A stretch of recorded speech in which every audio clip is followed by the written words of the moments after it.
LocalBozo.com is pleased to be able to sit down with the star of the FX series The League, Nick Kroll. Nick, how you doing today? Good, how are you? Nick, how did your early start in New York at the Upright Citizens Brigade Theater set you on the path for what you're doing now, especially the show Oh Hello? We did Oh Hello at as well as Rafifi, and that sort of happened in conjunction with developing all the other characters, but I think the idea of doing a weekly show in character, writing new material and honing older stuff really helped sort of develop the style of doing live presentational characters on stage, and really sort of writing and understanding the backstory of these guys. But, you know, while I was doing Oh Hello, I was also beginning to develop characters like Fabrice and characters that would eventually develop into Chupacabra. So it all happened in conjunction. I credit the Upper Citizens Brigade largely with helping me understand how to build a character and experiment with stuff, and other venues like Rafifi and shows that my friends like Eugene Merman did called Invite Them Up with Bobby Tisdale was very important to me in developing, you know, presentational stuff that was like stand-up but in character. Nick, please tell me about your experience working on the FX series The League and working with your friends and also working with the creators of the show. The casting process, Jeff and Jackie Schaefer, who created the show, sort of went and talked to a bunch of people who they had met or had seen, you know, at UCB, and just like that. Or Jeff, having worked on Curb Your Enthusiasm, you know, had met a bunch of us since it's all loosely scripted stuff, and had found people that he had liked in auditions and stuff. So they met with a bunch of us, and then, you know, they had the casting process, and they had, you know, different types of people in mind for different parts. And so, you know, when Josh and when Paul and I got cast, obviously it was great since we were, you know, friends, and had worked together at UCB, and that was exciting for us. And I think, you know, having Seth on the show and having Jason Mantzoukas as Rafi recurring on the show, and Tom Lennon on the show last season, and all the girls on the show, you know, I think it's just, it's partly less like us saying, like, you got to bring in our friend, but you know, knowing people who were funny and who are going to be able to roll in a loosely scripted environment is really quite helpful, to know that you can trust those people to be funny but also not insane, you know, because we work so quickly that you have to have people who can, you know, get through stuff quickly, and not waste a lot of time. Nick, we all know that social networking sites are very important with show business and current events. If you could talk about how you use those personally.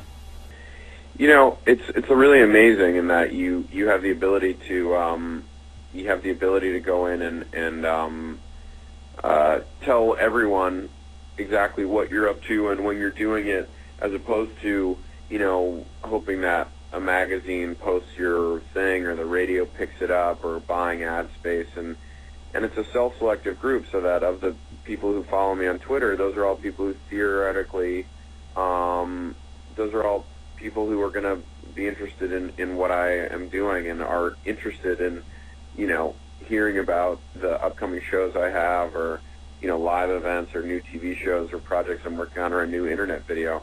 So it's a really amazing tool, and I think I'm okay with it. What I struggle with is how to mix, like, the entertainment value of Twitter versus the promotional value of Twitter, and the same goes for Facebook, of trying to figure out how to, you know, keep a balance between just constantly self-promoting and then also providing, you know, jokes and stuff.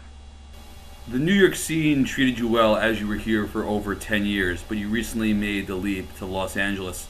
How can you compare and contrast these two areas, and how is LA treating you?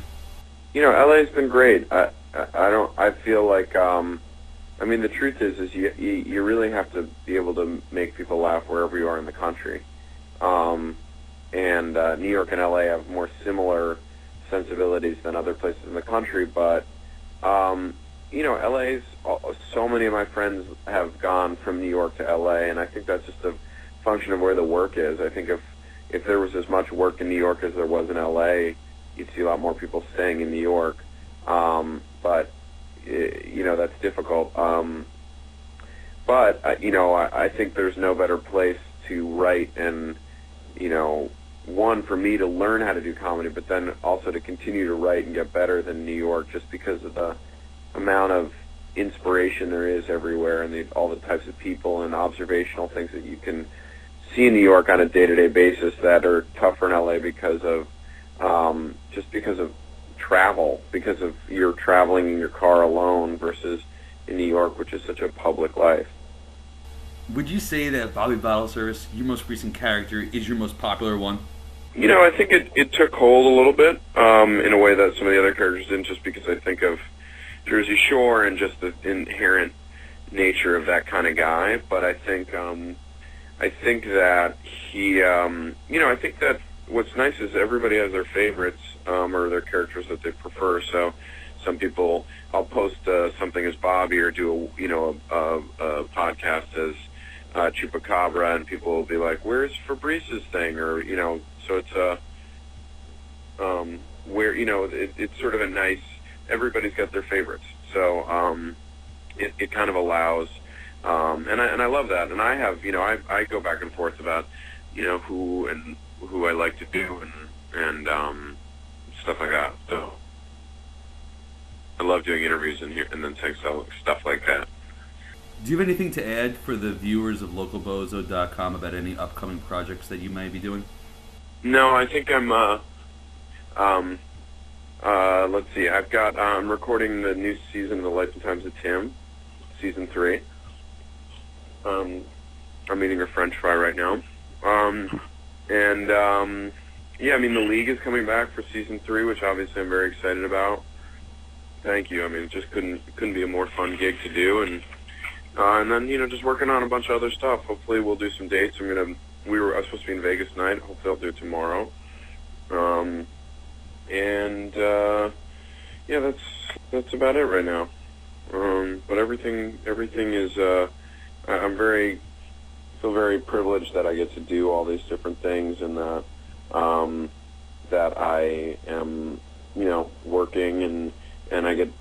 The internet is such an amazing facility to tell people what's going on and what my next project is, and I just feel very privileged to sort of be doing comedy in this particular time and place. Thank you very much, Nick, for taking the time to speak with us today here at localbozo.com. Have a great day. All right, take care, buddy.